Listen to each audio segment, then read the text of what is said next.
the banks up there and they can't start. It's too steep and there's nothing that we can do about that. Yeah. All right, you guys, you ready? I think it looks like we've got most everyone on now. So we can go ahead and kick off, starting with our agenda review. And like previous weeks, we can kind of switch Steve and Dr. Lutz.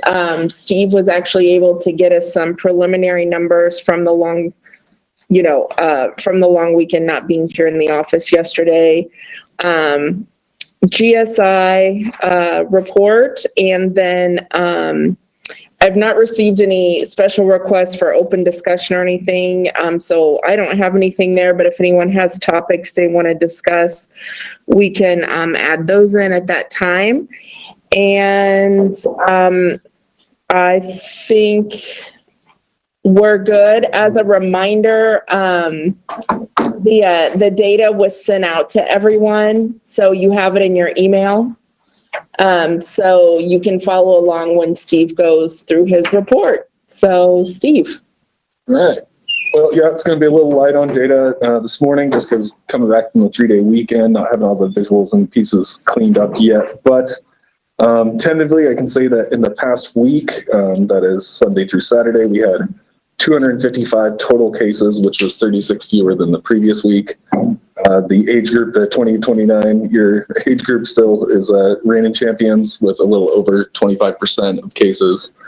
We had 13 new hospitalizations, which was actually lower than the 22 last week. We currently have 40 beds in Spokane County occupied by COVID positive or COVID-like illness patients.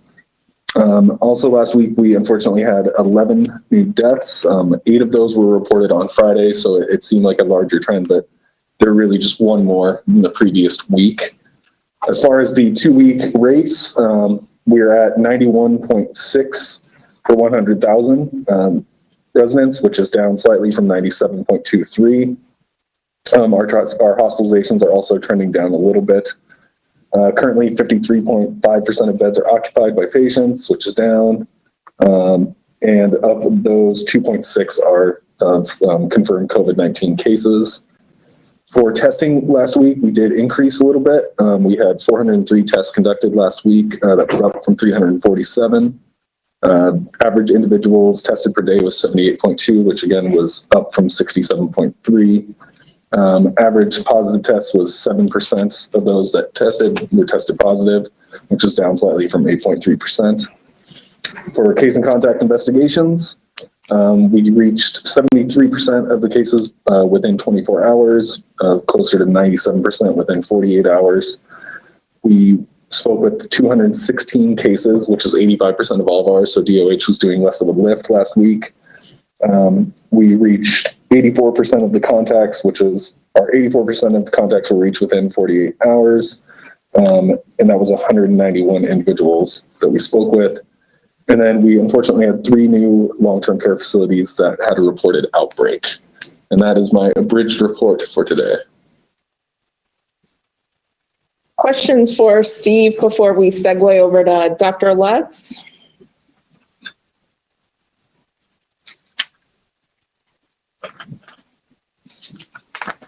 Okay, Yeah, gosh, the biggest thing going on at the state level and locally, obviously, is local health working with schools, both at the K-12 level and at the undergraduate level.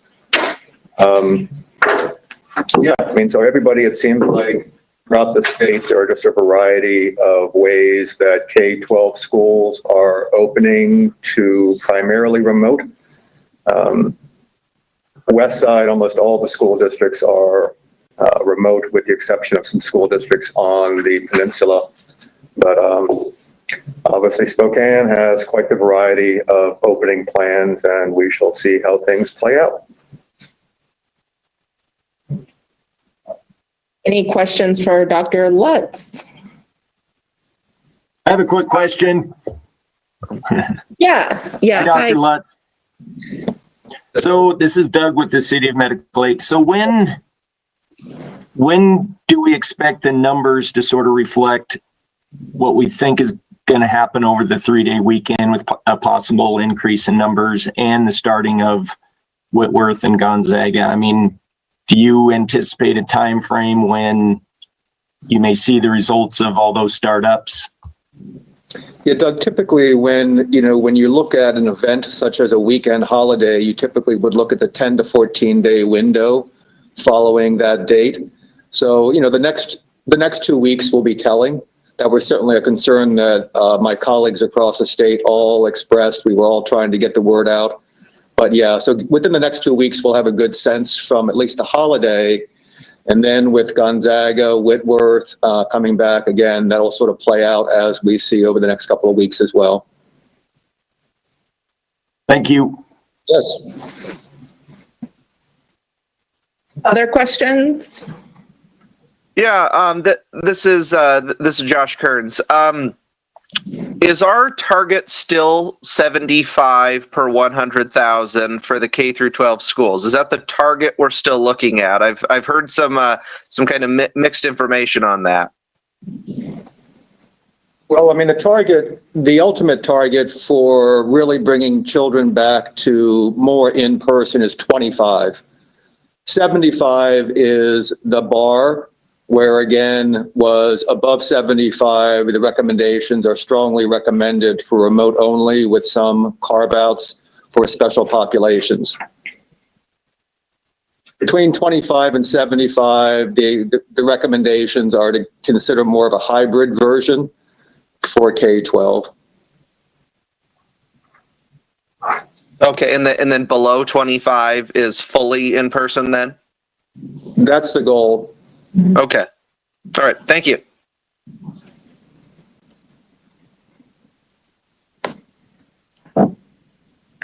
Commissioner Kearns, do you have the decision tree from OSPI has those levels on it with the recommendations? Do you have a copy of that? I could send one over if that's helpful. I saw it a while back. It's just I'd been contacted by some constituents who had said that they were hearing that even below 75 there was a push to not move to hybrid. So I was just looking for some clarification on that, if that was true or not. Okay. Other questions for Dr. Lutz?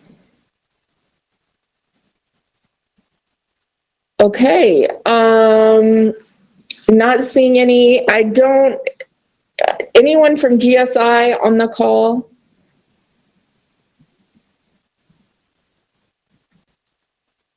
Not seeing anyone. Okay, anything else for this group that we need to discuss or be brought out? One question. So when you're measuring and following up on Josh Kearns' question, when you're measuring the outbreak in schools, is that just related to the kids that are in school, or does that extend to their family members as well? I guess I'm not following completely. Well, if you have a child that's in school that has COVID, but they are asymptomatic, so you're not going to know that they have COVID, but they take it home and their parents get infected, and now they've got an outbreak of COVID in the family at the home, but the child has not been tested for COVID because they were asymptomatic. I guess I'm still not following. What about?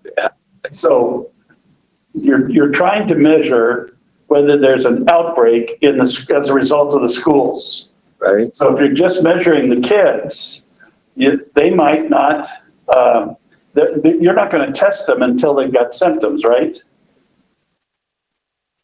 So, yeah, I mean, if I have a family that has a case, then the recommendations, depending upon the situation, is that we quarantine the entire family.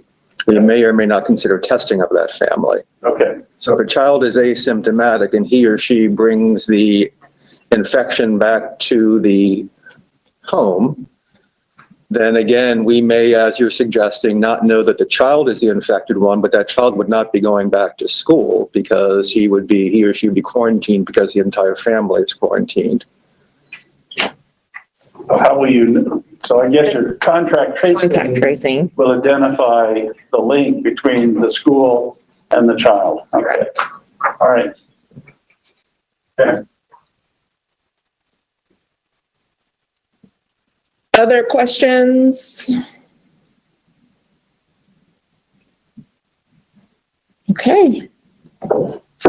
That might be a record for one of the shortest meetings. All right. So I guess we'll touch base the same time next week. And I think we're good.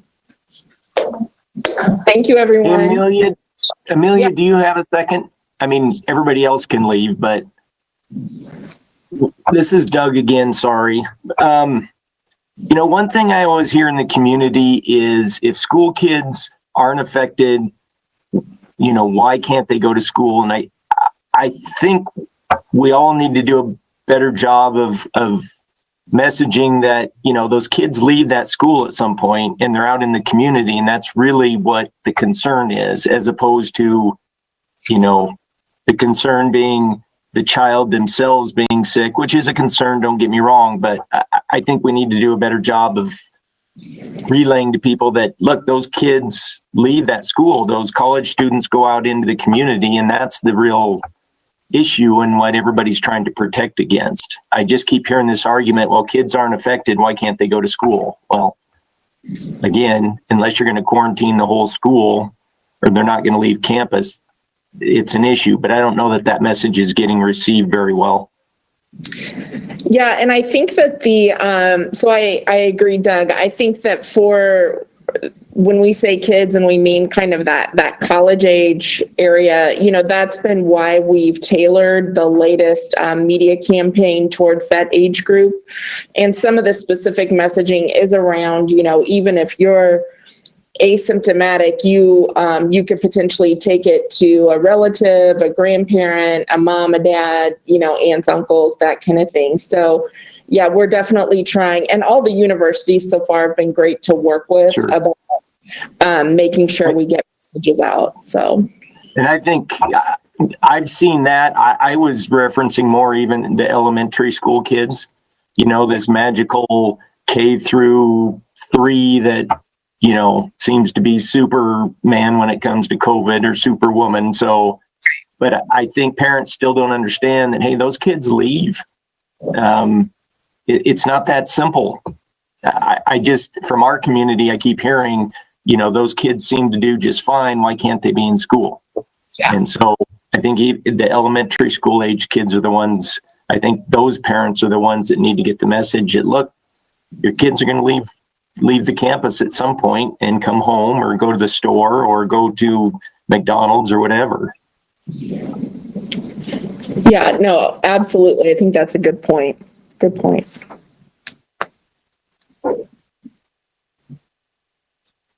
All right.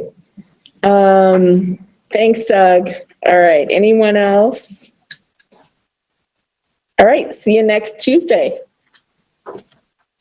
Hey, Bob. You can-